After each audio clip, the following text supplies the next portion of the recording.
guys, Jonathan Fields here at Candle 79 in New York City, and my guest today is founder and partner Bart Potenza. And we're going to just riff about this incredible thing that you've built over, I guess it started out back in 1988. Yeah, we're in our 26th year now. Right, Overall.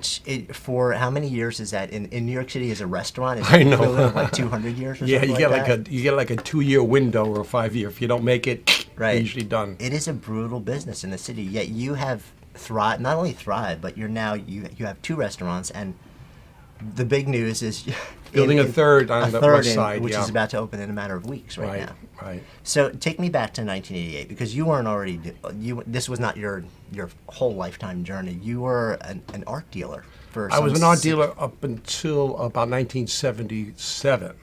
Got it. And then I met a woman who changed my life, a different woman than Joy. Right. She was into organics and nutrition and all that. And she got me a job with what was called the Health Nuts chain in New York. Yeah, I that was in remember 1978. So I was there from 78 to 84. And 84 is when I bought and created the Healthy Candle, the first, the thing that lit up the Candle Cafe and Candle 79. So that was the original incarnation. Right. Okay. And what was the idea behind it? I mean, because there are, New York's a big city. It's always had a ton of restaurants and great restaurants. So why bring something else into the market? Well, I have to give credit to a lot of people who I met through the process. And in the beginning, I had an incredible chef partner who just taught me a lot about nutrition and health and well-being by serving good plant-based nutrition. Yeah. In the very beginning, we did serve cheese and eggs, but now we're strictly vegan and organic for about 18 years, Right. including our personal choice. So it's really an outgrowth of how you chose to live. Without a doubt. But I think I was open to the idea of receiving the wisdom of others who were there before me. Right. And I just went for it, mentoring kind of thing. So what's that like, though? Okay, so you start out, just healthier, and then you go what some people would consider pretty hardcore, like vegan. Right. It's a very narrow thing, and in a world where businesses, even passion-driven businesses, restaurants are really tough. When you sort of narrow it into a slice, which is Right. that narrow, is that does that make it easier or harder? It's hard no matter how you put it. I mean, just the restaurant cliches, everyone you can think about is true. My personal challenges around equipment and things breaking down at the last minute when you're serving people. But it's a hands-on, totally committed lifestyle. You cannot take it for granted for a minute. Right. Not that anything terrible happens to you in that moment, but there can be an accumulation of it's a landmine kind of business. There's always something out there, from how you're cooking the food, perhaps, to how your relationship is to the clients, to how you're keeping the place clean, Right. and you're dealing with a lot of practical things, I guess is what I'm trying to say, besides serving that great food. Right, and then you add to that mix something which is a core of your personal belief, which is to go sort of like straight down the vegan road. Right. And were you concerned at that point about how is this going to affect the business? I was at times, because when I did the very first one, I did a combination of groceries, vitamins, and food. But, I guess I'll take credit for this. I saw the trend was towards the food part, Right. and not operation. That was a small place, no bigger than this room, and people from all over the country, all over the world were finding their way there to get their fresh juice. So again, Right. the interaction, it's a great question, but I think it was more like osmosis for me in terms Yeah. of how it got, and I did make it more of my lifestyle. I wound up living above the restaurant, so Which is, so, it's beautiful because this is bootstrapping, but. So you have a great story. Yeah. It's bootstrapping with a little bit of divine intervention, like in those early days. So, yeah, two bits of divine Right, intervention. exactly. This So lovely lady, Joy Pearson, who, after 25 years this last year, we hooked up and got married. So Right. we're not only in relationship, but in business together, too. But in 1993, I bought a New York State lottery ticket, combining her birthday numbers and mine. And we won $53,000 at the New York love lottery. that. As I told you before, we could have won as much as $300,000, but there Right. were 6 winners that night. So that literally was the seed money for creating Candle Cafe, which was the bigger operation that happened in 1994. Right. So that was the original restaurant over at, Right. which is 71st and Lexington. 71st and Lex. And but that's not what it's not still a 70. It's on Second now, isn't it? That's gone. There's a Right. shoe store there. Oh, right. Okay. So that moves you into Candle Cafe with this. You've got a partner now, and then you've got all of a sudden it looks like the universe said, "You guys need to do this. Here's some money to get you rolling." So, which brings up a bunch of different questions. One, you're working with somebody who is not just your business partner, but your life partner Right. for going on 25 years Yeah. now. What's that like? We're very lucky. I mean, we have our moments. We say this isn't working. How can it be? We also have a 25-year age difference in our relationship. So I think the biggest difference we have is taste in music. I need my Mozart and my So whose Bach, is better? and she's like R&B. But it's we live and breathe it. I mean, we've been very, very lucky. We wake up most days saying how lucky we are. Not easy by any means. I don't mean that part. That part's really sweet and great. Right. But we're willing to take it to the edge in terms of business and relationship and be okay with that. Right. You know, if she's uncomfortable with something or I'm uncomfortable about the business or about our person, we're really able to bring it to the table pretty fast. So I guess the old adage, like, what's the secret of a good marriage is communication. Right. You ramp Yeah. that up, magnify it Yeah. a number of times when it's business and, Exactly. business and pleasure, relationships. Yeah. What would have happened, do you think, if you hadn't gotten that chunk of money? That do you windfall. Think do you think you still were going in this direction? Right, right. Well, as I said at that time, to give it a context, we needed $300,000 to open the next place. Okay. So the lottery bought us, 53 A of piece that. of it, right. So happily, we had friends, family, and loved ones and clients who believed in us. And we had an incredible bunch of lottery that way in a different sort of way. We had Right. people give us 10,000, 25,000. The last 5,000 came from a cashier who ran to her bank to pull out $5,000 to give us. And today she's married with children, living happily and successfully. She was like a pivot person. But that's, I think, maybe the underneath of a lot of what I love about you, Jonathan. And when things do come together, sometimes it's not explainable, but there is some kind of symbiosis that occurs, makes the right person show up at the right time. Yeah. And that was it. I mean, we lived on credit cards. We did that other thing you hear about with entrepreneurs. And the first 2 years of building the Big Candle Cafe, Right. the business didn't exactly translate from the other one, even though it was 10 years old. So Right. we didn't even take salary for 2 years. We were living on credit cards and handshakes and Right. our good reputation. Yeah, and that's a tough place to be, Yeah. and anyone who's started anything deeply meaningful without, getting a huge bunch of money from somewhere else or a giant loan has been in that position. Right. And especially that, in this business in this city, what was the turning? So you said you were sort of in that place for about 2 years. What was the turning point? I mean, was there a time where you knew, you started to feel like, okay, this is actually, we're coming out of this and this is going to work? Right. Well, that could be a whole other interview in itself, because I'm trying to have tactile memory of those days. It was pretty frightening. It was pretty scary, because we didn't like owing money anyway with friends and family, Sure. but it was very motivating at the same time. But we just kept having mini miracles all the way. One of them being one of the other, I'll call investors, had given us over $30,000. And a year or two into the project, she said she canceled the debt. She didn't want the money back Wow. because she was so committed to who we were and what we were doing.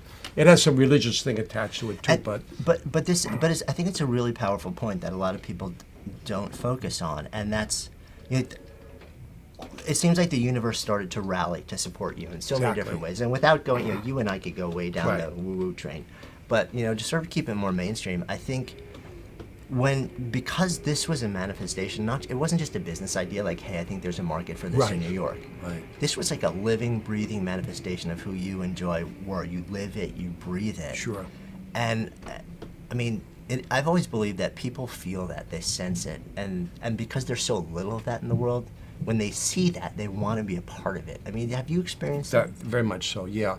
Joy uses an expression we both learned in a workshop once. Once you commit, Providence provides. And I think what you may want to be open to, which I can be, is that it may come in forms you don't even realize. While we're building the place, I always use that metaphor, like people were all around me constructing the place, right? And somebody needs a Phillip head screwdriver, and walks somebody wearing the thing, and we get a Phillip head, So, but I think you have to be able to recognize that that's going on and embrace it, and not depend on it totally either. Right. There's a whole practical side to this, but here it is 18 years later from that unit, and today I can get $1 million on my handshake. Right. Literally, from banks and private. So, but I never take that for granted either. I Right. mean, it's just something that happens. And there's no end result with this. It's an ongoing process, as you know. It's not like you arrive once. Some days I like to think, me goes, oh, Bart, you got it down, forget it. You know, let them do it now. Yeah. I'm always doing that at age 75. Like I said, I don't want the Phillips head screwdriver anymore. I hear you.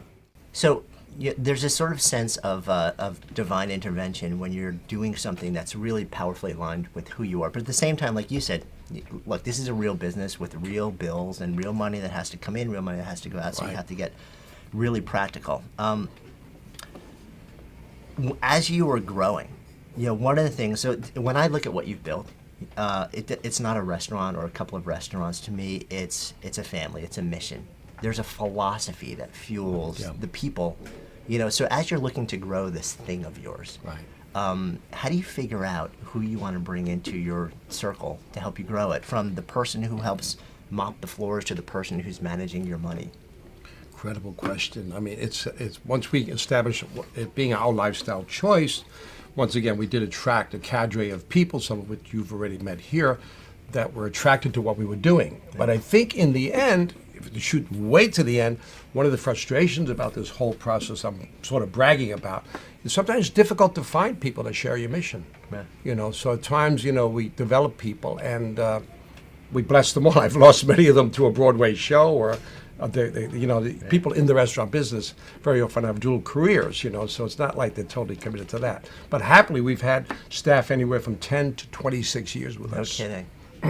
Our head chefs have all been here 10 to 15 years. That's We're already phenomenal. hiring their children. Right. Literally, we got that going on That's too. amazing.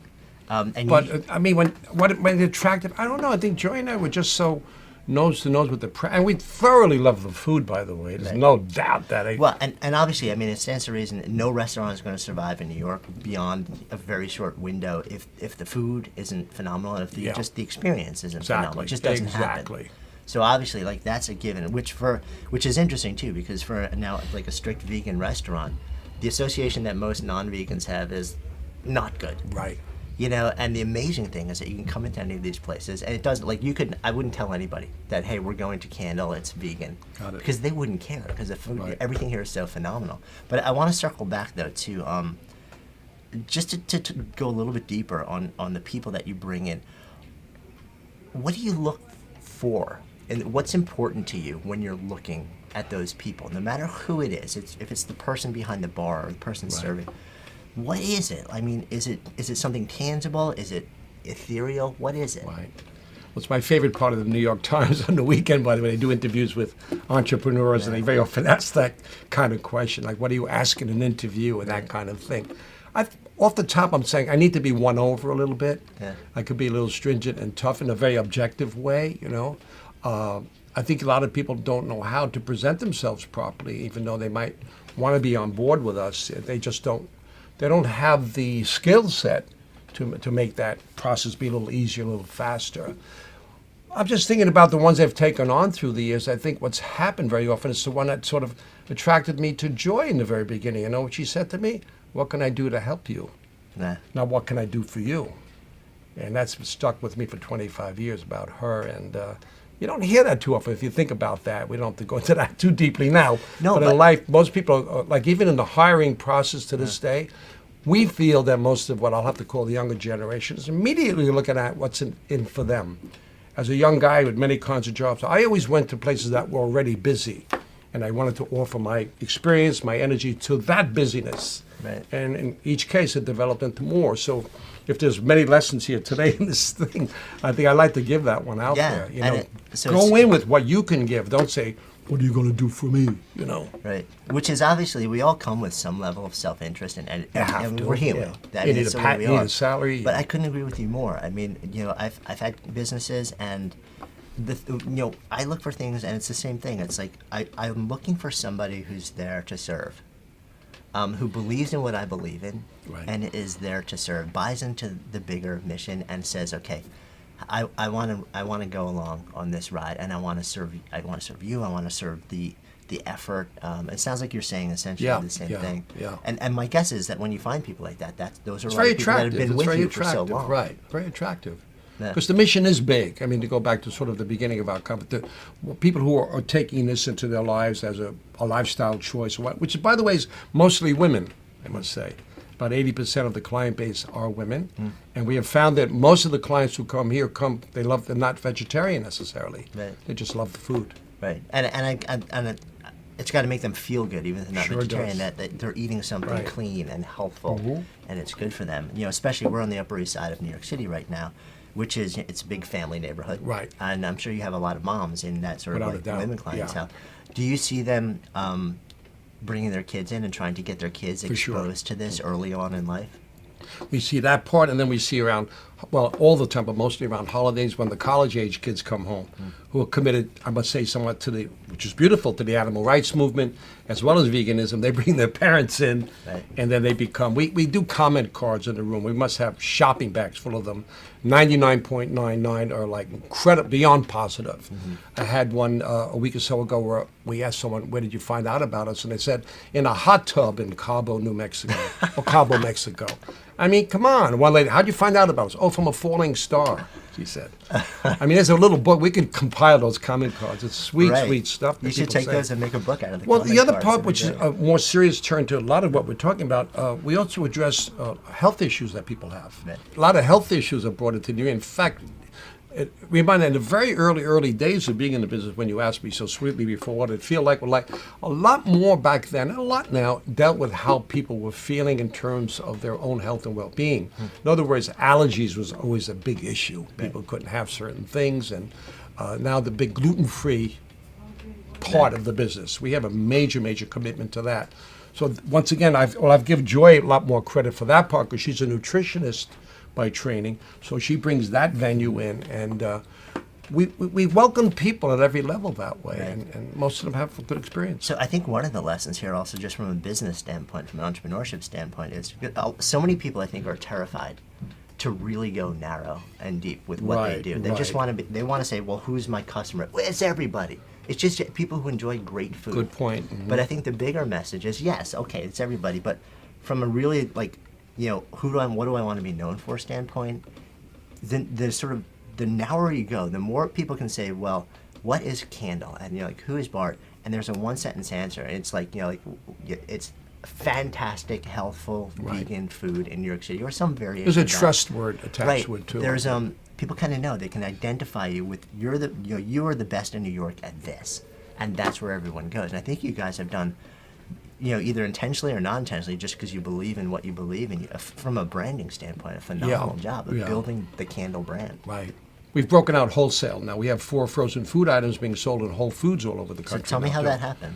Well, from a process, again, through our client base and people we knew in the industry, they were enthralled with what we do and what we make. And I've always wanted to do wholesale, because while I'm sitting here with you now, I got products out there in Whole Foods Right. moving out of the box quite nicely, by the way. We've got a ravioli dish out there, a mac and cheese, a stir fry, and a seitan piccata. All vegan and all mostly organic. Right. And the response has been really, really good. We have 2 cookbooks backing us up. My Little Affirmation book got published a year or 2 ago. Yeah, the first Candle Candle Cafe Cafe cookbook, cookbook. 2003. And Joy's incredible book just came out in November 11 with Angel and Jorge, our 2 head chefs from here. And you've also got Ta-da! Well, I had a daily affirmation I used to do and still do at the restaurants on the phone or on the blackboard, like a daily word kind of thing. And someone was kind enough to compile it in book form. Right. So like the word of the day.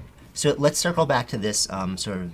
I'm going to call it a brand extension. Yeah, which yeah, is yeah. The, You the, said the something, frozen yeah. food. So had you been thinking about this for a long time? I have, because brilliant question. Because a quick aside about that, when you talk about the practical side of doing all this, Yeah. like in the very early days, the cafe attempted breakfast. It didn't work. And there was no real revenue, and it got in the way of preparing for lunch and dinner. So those are the kind of decisions that Joy and I would say happily are capable of making. And I think a lot of people, like you said, something about people wanting a business to be a certain way, look a certain way.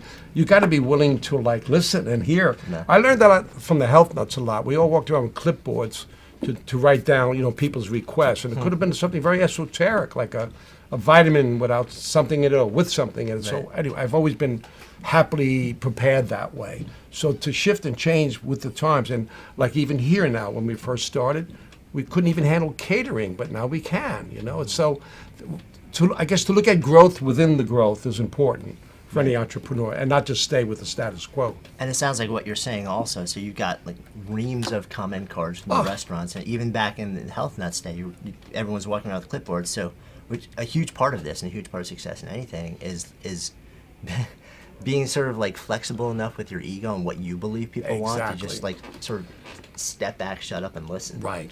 It sounds like that's been a big thing for you. Yeah, we wanted to make it a complete dining experience, especially here at Candle 79.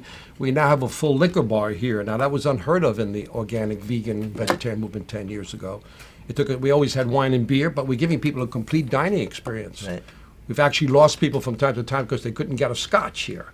They would go next door to a local Italian joint. So from an entrepreneurship, and we wanted to do it, we did it with an organic statement, though. One of the tequilas that we sell, I think it's the tequila. Whenever we sell a bottle of tequila, a tree gets planted somewhere. I love that. So we love all that stuff, too. Let's pull it back out. Let's zoom the lens out again. The commitment is to the lifestyle, to the earth. It's to something bigger than you. It seems like you're making all these decisions, you know.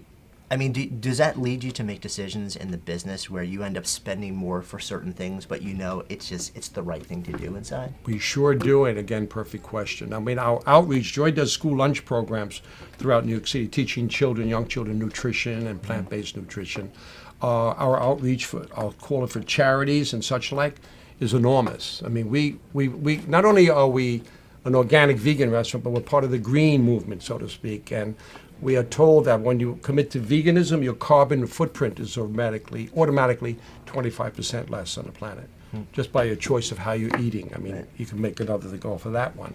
But the outreach with the other organizations is quite incredible because they embrace us at a whole other level, meaning of companionship and support. I mean, we belong to entrepreneurial organizations with people like Ben of Ben & Jerry and Tom's of Maine and Stonyfield Yoga. So we all offer kind of what you're doing with me today. We don't rest on our laurels, I guess is the way to put it. Yeah, so let's, I love what you just brought up there. I mean, I love the fact that everything sort of derives from a decommitment to a bigger mission and doing things that are right in the context of that mission, even if you know it's going to cost you short term. Exactly. You just work on the assumption it's the right thing to do, and I'd rather do it right than Right on, yeah. do it wrong. But you also just shared something which I think is so critical, which is finding a small group of people who are sort of similar level or maybe further down the road from you, who are really like-minded to bounce stuff off of. Yeah. How did that come Very about for useful. you guys? I was always attracted to that early on in starting these businesses. I joined something called Co-op America, which got me involved in the whole green movement. In fact, we're going to be doing an event at the Javits Center this April 22nd. I'm going to be on a panel of people talking a lot about what we're talking about today. And I just was always attracted to it, and I'm so happy I have that in my life. My team knows that, and Joy knows that. She knows that I love interacting with other entrepreneurs, other peers, as you would say. Because, you know, their brain, they've been there, you know? Yeah, no, absolutely. It's just before I came to this meeting with you, I just got off the phone with what I'll call something called Native Energy. We do what's called offsets, and we pay them something that is like a tax write-off against our Con Edison bill, but they put up windmills in the Midwest because of that. I'm curious also, so you've got these people who are your peers who can kind of share the struggles and the challenges and the ideas at your level. And then you're bringing people in, you know, to work for you. How important do you think it is for them? I mean, are a lot of your employees here for a paycheck, or are most of them here because they live the lifestyle that you live and they buy into the mission, or is it some mix? A little bit of both. I think now that we're talking almost over a 26-year period, we've had staff members who've gone on to develop their own medical, to go into medicine, and gone on to, one is a well-known nutritionist with the Physicians Committee for Responsible Medicine, which is a big organization in Washington, which fights animal abuse in laboratories. So we've seen that happen. We've lost many of them to family situations, have had to move back or what have you. But I think if something permeated the whole thing, it was the feeling that Joy and I gave it an energy that they became part of. And now we're at a stage of the career, which frankly for me is a little more, I'm not as comfortable with it yet, but I'm getting more every day. We've released it to other people to run it for us. So they're not the ones who might be seeing the light bulb out like I Right. do, you know. So tell but me I have to about live that. with that. I mean, well, how is like that? I said, How it do you was experience not. I was more of, I guess I'd have to say, a control freak, not in a bad way, but I made I think I told you before the interview, you know, the way you have to deal with people now, everything has to be laid out. Right. I know that we were somewhat in trouble as a society when we bought a new coffee system a few years ago. It was this big gadget, you know, and obviously the coffee brews right. And at the bottom of the thing it says, put cup here. Now, where the hell else are you supposed to put the cup? But that's how literal things have to be now. I mean it. I find that people, unfortunately, fall into too much of a pocket or framework. That the biggest challenge we have sometimes, it's a good challenge, is the initial training, the ongoing training, and the fact that we want to give them opportunity to grow with us, you know. Right. So how much of a commitment do you make to that? I mean, how much is it sort of an ongoing training, both on the business side and on the bigger belief system side? Very good. Yeah. Well, as you said earlier, we try to be as corporate as we actually are, but we have the incentives that you're getting in the, what I'll have to call the white collar world. You know, we have 401k plans for staff members, health insurance plans, all that other good stuff that people like and want, you know? And I think that the ones who have, we've had, by the way, the other part of it, we've had many go on to open their own businesses too through the years, entrepreneurs. One of my main guys early on here is in Ohio somewhere with a restaurant. Someone opened one in the East Village. Our dear, very, very first chef, Cliff Prefer, he owns Sacred Chow, that's on Sullivan Street in New York. So, which brings up another really interesting conversation. You used the term earlier when we were talking about people leaving. We bless them on. Yeah. That's an amazing term. Yeah. What's the mindset behind that?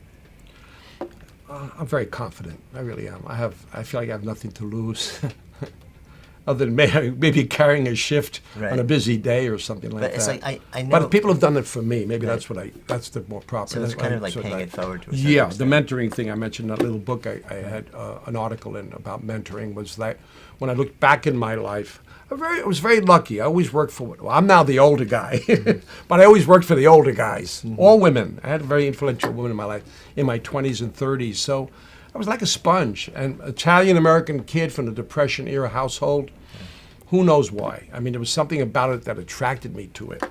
I think I got my first job as a young boy at 16 by the Children's Aid Society, and I worked on Wall Street in a stationery store, and I got to see the fat cats in Wall Street, and something went bang. In order to be somewhat playing that game, Right. I got to work. I got to get better marks in school. Is what I had to do, Right. and I did. So, one of the topics you also brought up is something that you love to do, which is mentoring. And you also mentioned so you wrote a chapter. Yeah. So you guys keep putting out books and chapters. Pours out of us, John. and It pours out of yeah, us. like the stack is building over here. And I'm sure there's a lot more in the Yeah. brain that'll eventually go a Yeah. lot higher. What do you mean by mentoring? Has become kind of like a big catch-all word for a lot of Right, people. right. To you, what is mentoring to you? Off the top of my head, a moment-to-moment connection with the person or people. It's a perpetual state somehow. And it's not like I choose the person to mentor. It's sort of, well, there again, back to the beginning, they're almost chosen for me in some ways. They might remind me of something in my life that might, express a kind of enthusiasm that I want to support. It's that cliche of meeting halfway kind of thing, you know. So when with mentoring, one of the interesting things is that, like you said, I think it has to be it's got to be a commitment on both sides, Right. And a serious commitment beyond, hey, let's chat here and there, and I wonder if, to me, when I get the opportunity to mentor somebody, and I'm in heaven because I feel like I can genuinely serve, Sure. and when I find people to mentor me, it's an amazing, amazing experience. I feel like I don't see a lot of it happening these days. I mean, for you, obviously, it's something you're just drawn to do. Right. What's in the is it generally in the context of work, or is it sort of just in life? Do people come to you in all different things? In life, I would say, I'll have to use the word, it's a bit old-fashioned in a way, maybe. I'll reveal my whole deck to you. I have 90 people working for me between the two restaurants, and 89 of them can do technology, but I don't do technology. Right.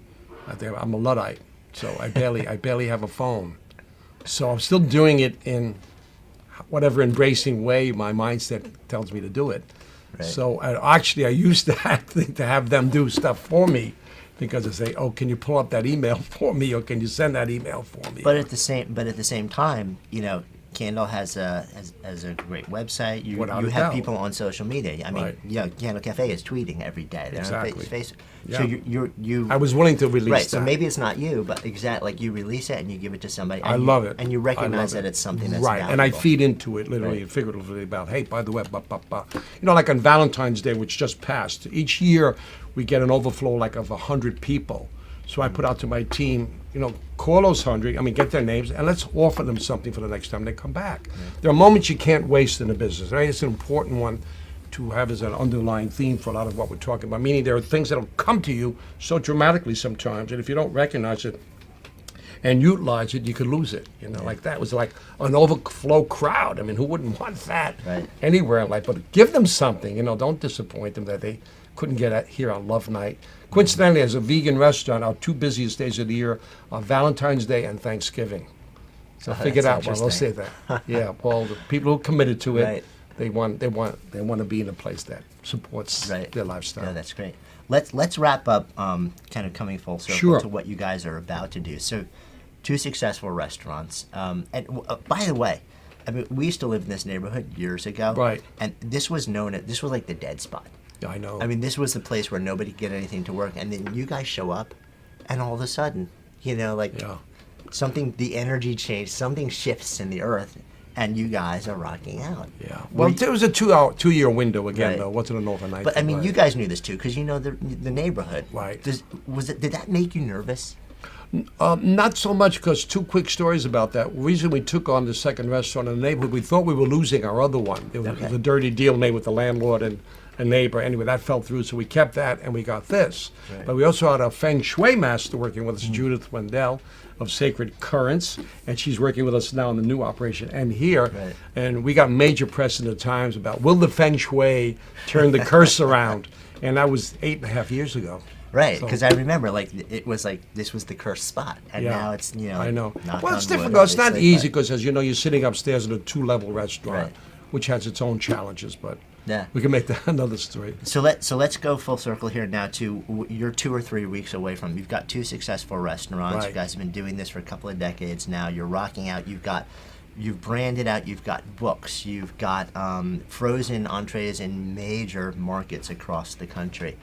And now you're opening in 2 or 3 weeks. Yes. A third restaurant. Why?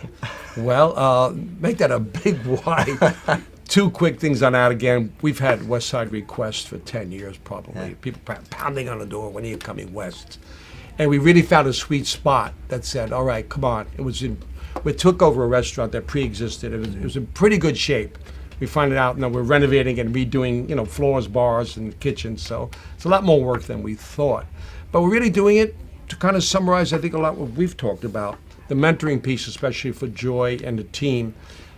And we have a lot of team members who are ambitious. They want to see it grow. They're ready to make it a prototype for 20 more. So you So have I said, people- I'll be 100 by the time Right. you get there, guys. So in a way, it's all, part of it is a commitment to the people that have been with Right, you right. to give them a place to grow Exactly. into. To stretch their talents and show that they can do even more. Right. And that, by the way, is a summary for me, is what the brilliance of this industry is, how far the preparation and the quality of the food has come because of what's available now from local farms. We do that whole thing too, by the way, local farms, Right. about 10 months out of the year. It's very exciting. You can Yeah. hear my excitement. No, I know. You rate it. You've been doing this for a lot of years. A lot of people would be burned out, but you're like, Well, obviously, it's not always, every day isn't always Well, I easy, said but- to Joy when I passed one day, I want to have a bench in the park, and it should say on it, his batteries were included. I love that. It's probably a good place for us to wrap also. I want to thank you so much. You and I Thank could you. just What talk a for hours, pleasure. and we have in the past. And Candle Cafe, Candle 79, and have you... Candle Cafe West. Candle Cafe West will Right. be the name. Check it out if you're ever in New York City. Amazing energy, amazing food, amazing people, and come say hi to Bart, and you may see Joy Yes. floating around as well. Thank you so much. Thank you all.